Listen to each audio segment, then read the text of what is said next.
நீ சொன்ன இடம் வந்துட்டு இதுதானே, இறங்கிக்கோ, மொத்தம் 600 ரூபாய் ஆகுது அப்படின்னு சொல்லி திரும்பி பார்க்குறான். அந்த பொண்ணு கார்லேயே காணும்.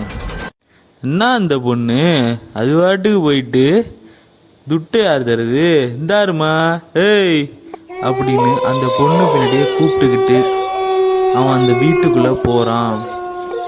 மேடம் மேடம் எங்கே இருக்கீங்க அப்படின்னு வீடு ஃபுல்லாக கூப்பிட்டு பார்க்குறான். எங்கே போனான் அப்படிங்கிறது சரவணனுக்கு தெரியலை.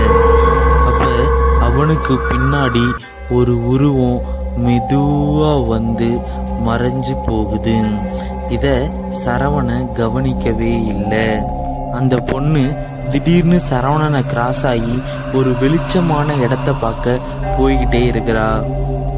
அதை பார்த்த உடனே, இந்தாருமா நான் வந்துட்டு அப்பாலே சொன்னேனே, கொண்டு வந்து விட சொன்னியா, விட்டேன், இப்போ நீ பாட்டுக்கு போற, ஏய் இந்தாருமா, நில்லு அப்படின்னு சரவண கூப்பிடுறான்.